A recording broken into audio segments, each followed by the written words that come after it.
Welcome, everyone, to this Good Leadership Podcast. My name is Charles Good, your host and the president of the Institute for Management Studies. This podcast is designed to provide you with actionable insights and tools that you can use from discussing the research, stories, and background from recognized experts and practitioners to accelerate your impact in your current role. Well, welcome to this episode of the Good Leadership Podcast. I'm glad to be joined once again by Dr. Jeanne Porter King, who is an author, consultant, pastor, and leadership coach specializing in women's leadership. She's a trusted teacher and guide who has taught leadership in both the undergrad and seminary levels. And Dr. Porter King is also the founder and president of the Transporter Group, a consulting company focused on leadership development. She's passionate about developing existing leaders and emerging women leaders, and her goal is really to encourage and empower more Black women to lead well. And she has a great book coming out called Leading Well that's going to be the focus of today's episode. Welcome to the program, Jeanne. Thank you, Charles. It's always good to be on your podcast and to be a part of the IMS team. Wonderful. Well, we thank you for your continued support and service to IMS. And I think this is your third time on the podcast, and I'm excited to get into your major topics and themes with your new book, Leading Well. So tell us a little bit more about your story and why you decided to write Leading Well. Oh, awesome. I've been doing leadership and organizational development consulting for 30 years now and have been an organizational development or organizational effectiveness consultant in a number of Fortune 100 companies. So I was passionate and have been passionate about studying leadership, practicing leadership, and developing leaders. And so for the last, since almost 20 years, since 2004, I've focused on developing women leaders. And I've worked with a number of companies to develop their pipeline to get more women advanced into senior leadership roles and executive leadership roles. And my previous book, Influence Starts With I, was a really big part of that. As I looked at kind of the work that I was doing, I noticed that in many of these senior and executive levels that I was working with, I didn't see many Black women. And it was beginning to change, but I began to look at my own story and look at what I saw as an absence and said, I really need to address in my work something that speaks directly to Black women and speaks to the challenges that Black women face in leadership. For instance, the Center for Talent and Innovation, that's their former name, they documented that Black women are often the first to raise their hand to say, I'm ready for leadership. I'm ready to, I want to advance, but they're usually the last asked or included. When we look at some of the challenges that we face as Black women, some of it comes down to dealing with barriers in the form of stereotypes and microaggressions, that some of our styles may be different and we get labeled, if we're too assertive, we get labeled as aggressive. And a man doing the same thing will be seen as the leader. And so I wanted to address those things. I also had two dear friends who served in executive leadership roles, one at a university level and one in a nonprofit. And they died at what at the time I really felt was a premature stage of their life. And they were at the top of their game. And it was a wake-up call for me to say that the very barriers and microaggressions and biases that I saw many of us as Black women fighting against, they were also having a very negative, harmful effect on our being. And there's research that I show in the book that says when it came to internal health, that many Black women reported out or ended up chronicling internally older than other women, because a lot of that stress we were absorbing and it was having harmful effects. So this book, Leading Well, is about clearly leading effectively. I always want to help women and men lead effectively, but it's also about leading from a place of wholeness and leading well. So it's clearly a play on words to say, how can we integrate more wellness practices into our leadership so that we and the people that we lead are in a healthier place? The idea for this book was partially conceived after two of your closest friends passed away. Can you tell us a little bit more about that and how really that was a wake up call for you? I sure will. As you know, as a consultant and coach, and even as one of the IMS educators, I also teach as an adjunct at one of the local seminaries, an executive leadership program. And I remember getting the call from my one friend, Chandra. We had worked together when I was an associate professor, tenure track associate professor at a local university, and we'd remained good friends. Both of us ended up leaving that organization, that university that we are part of, to do other things, running a business, and she went to nonprofit leadership. And we were very close. We went through a lot as academics in that arena.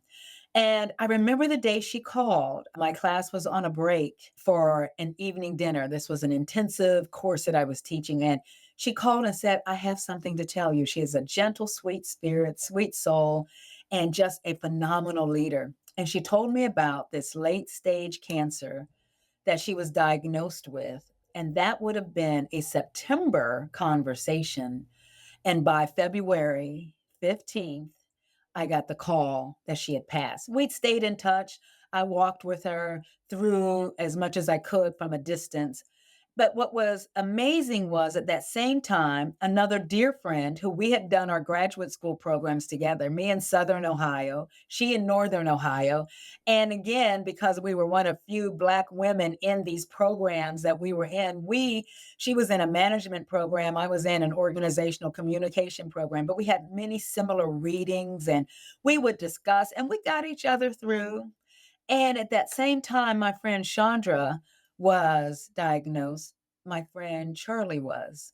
And they died within a month of each other, late stages. And both doctors said they were very rare cancers.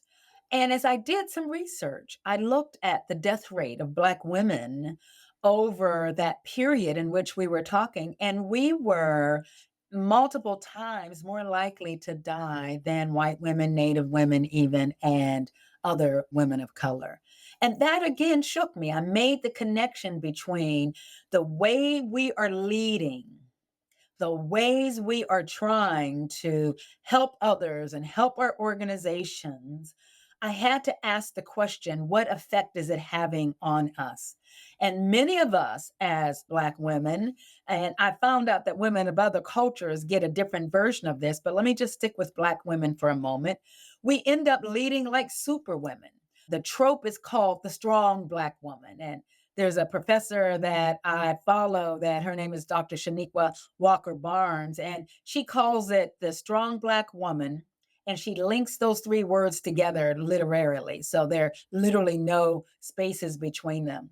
And she says that is a figure, a type that many of us have been trained to care for everyone but ourselves. And we go over and aboard, and I call it leading like a superwoman. So we put in the long hours, we perform to the highest level. We may not always get the return, but then we're taking care of our families and we're leading like superwomen. We don't often ask for help in some of our organizations. It's for many of the organizational members to perhaps believe that we need help, we're not capable. We take on the extra roles to try to get the attention because, again, some things are stacked against us. So, what I wanted to do, and saying that my friends and others, we were leading like superwomen, this book is really about helping us move from leading like superwomen to leading like well women, women who are well inside and help enhance the well being in our workplaces and at home. That's great to hear. What can non Black leaders learn from your book as well? I'm glad you asked that because I do address that in the book. I had a choice to do we open the book and make it broad for years? And you know, one of the biggest programs that my company has done for years was inclusive leadership. I've done diversity, equity, and inclusion work for years, primarily because my doctorate is in organizational communication.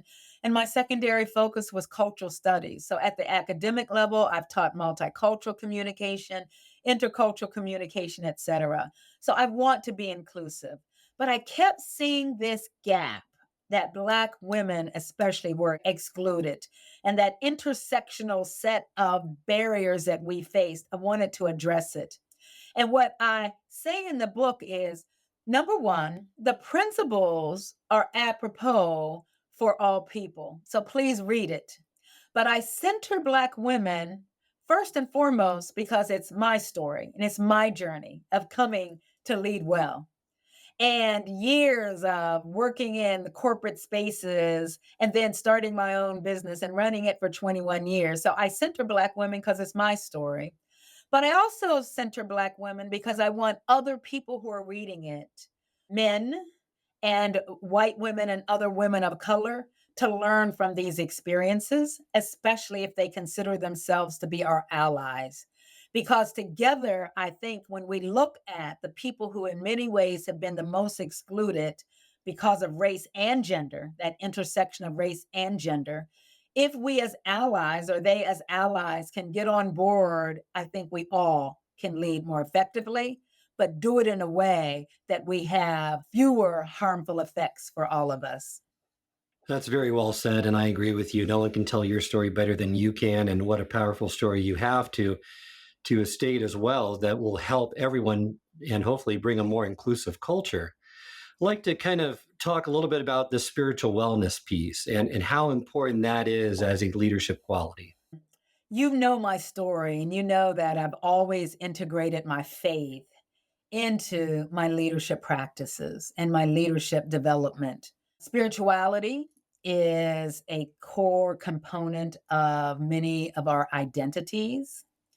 And even with me, I may not have always used God language in my programs, but my programs were always informed by an ethical principle of doing the right thing and of this communal building up one another, working together for the good of all. And those are spiritual principles and practices.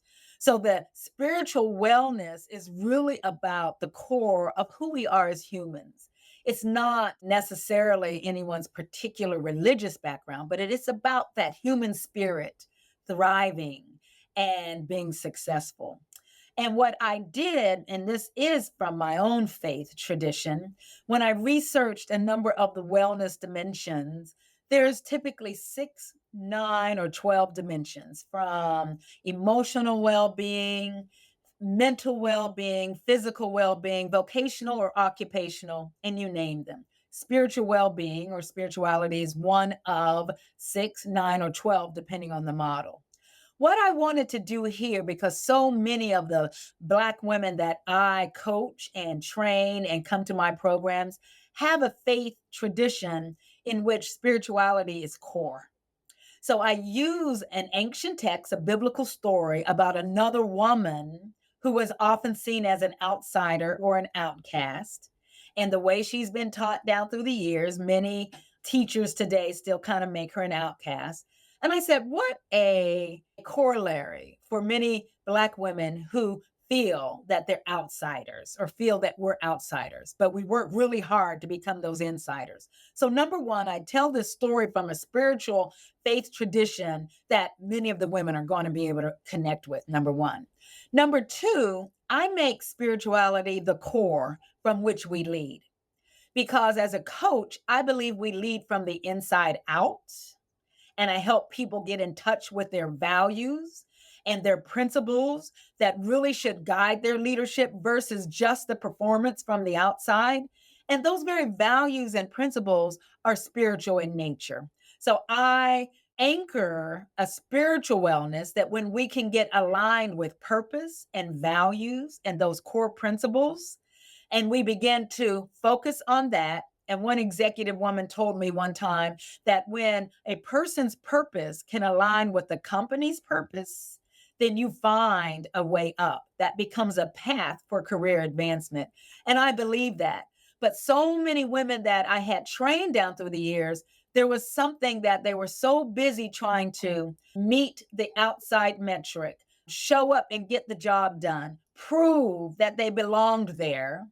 To me, that said, then there was something missing, that the core of identity, worth, and value had to start within on a firm foundation that was not based on external metrics.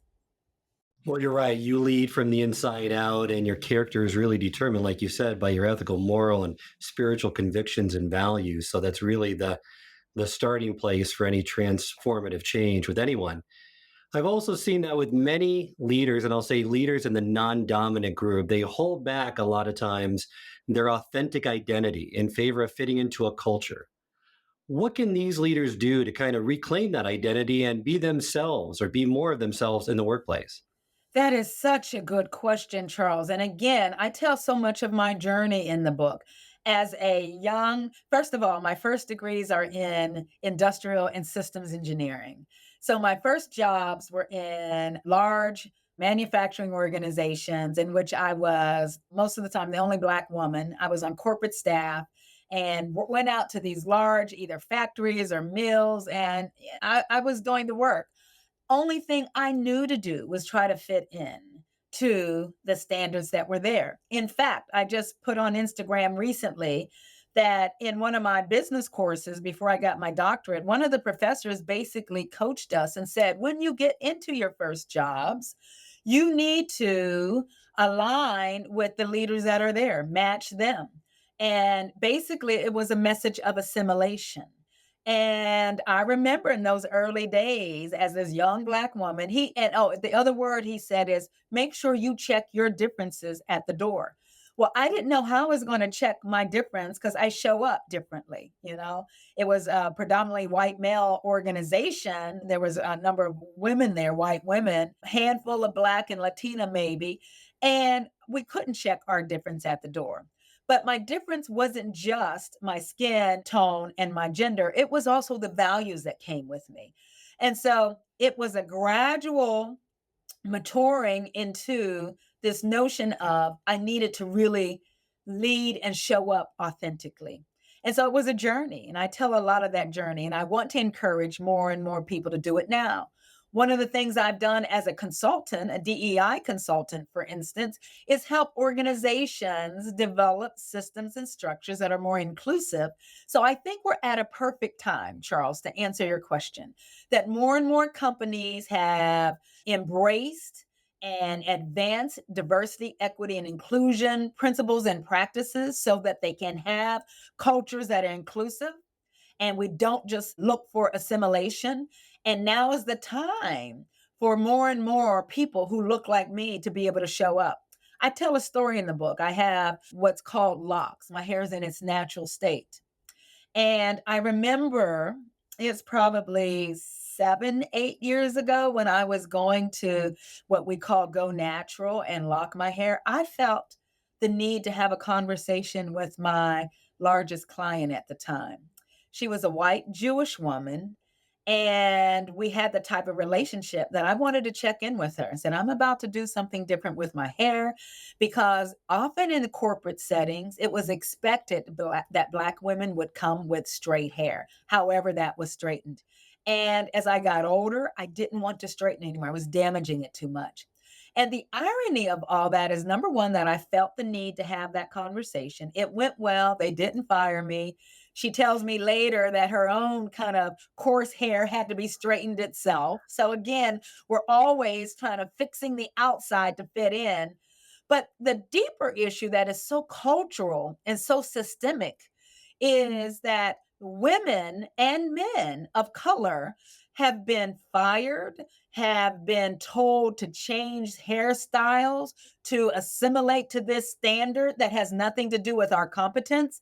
So much so that we have the Crown Act that has been passed first in California and in many other states, including my home state of Illinois, that makes it illegal to discriminate against people based on the natural ways in which they wear their hair.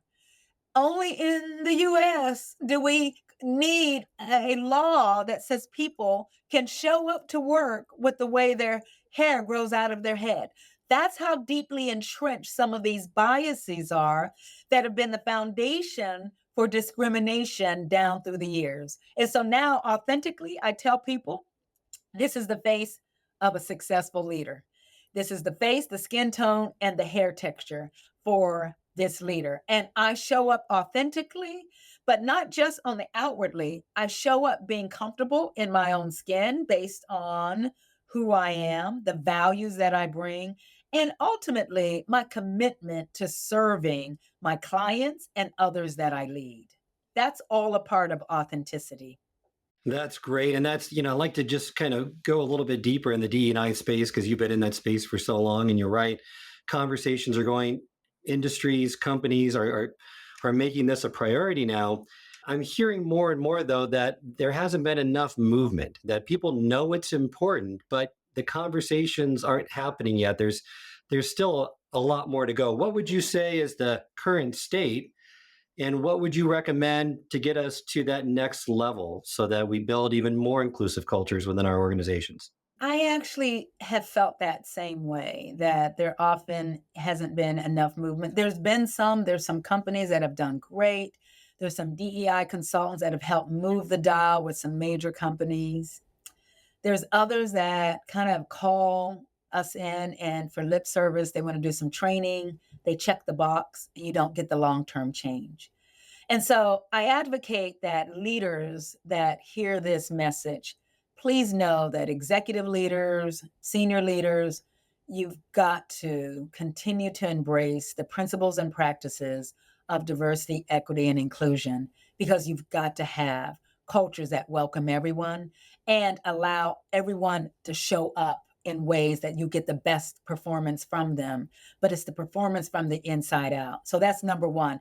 The people who listen to this that have the authority, have the power to make change, have got to continue to have that commitment to have workplaces that work well for all. But I also have made the commitment that we'll continue to work on the structural side. I may do at this season of my life, I may do a little less DEI consultant, but I advocate, and there are colleagues of mine that are out there. I'll support them any way they can. I want to go to the people who can benefit from these programs and also help them gain their agency, be able to speak up, be able to deal with the microaggression, be able to recognize the barriers, be able to heal from the inside out from these various atrocities that happen. So I see my work at this stage of doing the coaching and mentoring and work with the individuals, in this case, Black women. And I haven't limited my coaching practice to just Black women because I work with women of color and white women and some men, but I primarily work with women. But at this season, it's then helping coach these women towards agency within their organizations and also following some type of, vocation or call so that wherever they lead, it's a place they feel that that's where they belong. And they don't have to just put up with feeling like they're an outsider. I think that's a good approach because you're right. There's a lot that needs to be done on a systemic level, but that takes a lot of people working together and moving in the same direction. But you can impact a lot of individuals if you just look at each individual and try to improve it for that person, whether it's a female, person of color, and just try to build a more inclusive culture as a result. I wanted to see if the book also covers and how it looks at reshaping that patriarchal narrative about women in the workplace and allowing them, hopefully, to giving them some examples, some insights, some encouragement on how to lead more holistically, creatively, and effectively. Yeah, and that is when we talk about the barriers and the biases that women face in general, but Black women in particular. One of the ahas for me has been really looking historically at the way many of these structures and systems have been created and recognizing there's a patriarchal narrative that has supported the development of these systems for generations. And when we look Mm. at some of the patterns that show up also in even the faith tradition or the corporate tradition, it is time to call out that patriarchal narrative and give you some examples of how it shows up in the corporate space, because a lot of your listeners are going to be in the corporate space. It shows up in, first of all, recognizing that organizations that some of us work in that have been predominantly male centered, male dominated. were not created with us in mind. Often were created by founders in an era in which women were expected to be at home. Or once they got in place, they became the support for these male leaders. And you say, oh, that's another generation. That's 2 or 3 generations ago. That's a decade, a century ago. No, those vestiges remain. When it comes to leadership, I studied this in my doctoral work and in my doctoral dissertation. The very idea of leader stems from the heroic Greek myth of the leader that comes and conquers. And so it's very male oriented, right? And so in companies today that I think are holdovers from this patriarchal narrative, decision makers can feel that women aren't ready for leadership. You can have in talent review meetings, conversations, a man and a woman going up for the same or similar job. They have similar experiences. Often the conversation is, let's give him a chance. He's ready for this. With her, she needs to prove and demonstrate herself some more, demonstrate her competency some more. Or let's ask her, is she ready for it? Or she has commitments at home, or she's a working mother. And all those are conversations that leave the woman out of the decision making. Ask her about her, if she's ready to take it on. But it assumes that, again, women aren't ready. The other thing that I've seen is this whole notion of women not being tracked into, for instance, profit and loss leadership roles, that women are still tracked into support roles. And Catalyst Inc. did the research on that 20 years ago. And their white paper is called Women Take Care, Men Take Charge. And you say, oh, that's 20 years ago. More recently, some of the big three consulting practices did similar research and find the same thing, that decision makers have a bias in their mind, in their heads, in their thinking, and will often not see women ready for these executive leadership roles that are operational or P&L. But they will track them into support roles such as HR. Nothing wrong with HR. That's where I spent most of my life. But we should have choices and competencies. For me, that's still that patriarchal narrative that decision makers think they know what's best for the women who are in their organizations. Absolutely. I think a lot of progress has been made, but there's still a lot of, like you said, vestiges that remain.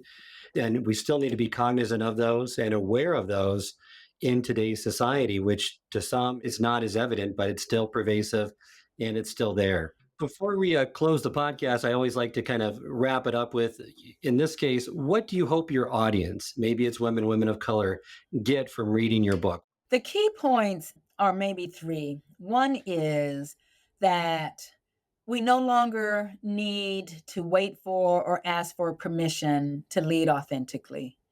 And part of our authenticity is about this whole dimension of who we are and being able to care for selves, show up as who we are, and make a major contribution. Because there's one thing about being in an outsider status, you can look and see and observe things that insiders miss. So we bring a lot of game to the table, if you will, a lot of strengths to the table. So the one thing I really want my readers is to recognize that somebody has heard you, seen what you go through, and have a book that's centered on your issues, your struggles. And number two, provide you with strategies to be able to show up. You've heard me in many of the courses that I've run for your organization that the book isn't about griping against men, but it is, I want some ahas like, oh my, I didn't imagine this. It's not my imagination that I face these barriers. I'm not alone. There are other women that face them also. And this author has experienced and seen it. And I see her story. And in her story, I see my story. But primarily, not only are not alone, it's not your imagination. You have strategies, and those strategies are in the book. And it comes with a distinctive that I believe will resonate with Black women that says our spirituality is as much a part of who we are as leaders as our race, our gender, our age, our generation, etc. And in this age of DEI, I think this notion of spirituality has to be a major dimension around inclusion today. So I want them to take away, that empowerment. And I also want them to build community, that there are other women who have like experiences, and whether they read it together. I'll have programs that I would invite your listeners to reach out to me that will be based on this book, that creating these communities, because I want to start this movement of leading well, that leaders, we don't have to pay the price that some entities have expected us to pay, and we don't have to pay with our lives. But instead, we can heal, become whole, and lead in ways that are helpful for ourselves and for those that we lead in the organizations that we're part of, or the organizations that we choose to start, to found, to organize, because we do have a lot of gifts to offer, and it is our time. Very well said. And it's a powerful book. I encourage all of you to pick up your copy when it's available. Jeanne, thank you so much for joining me today. Tell our audience where they can go and connect with you and purchase a copy of Leading Well. Awesome. Thank you, Charles. Well, first of all, it publishes on August 15th. So the best way to get it will be to go to Amazon.com or any bookseller that they are most comfortable with. So it's in all the national booksellers.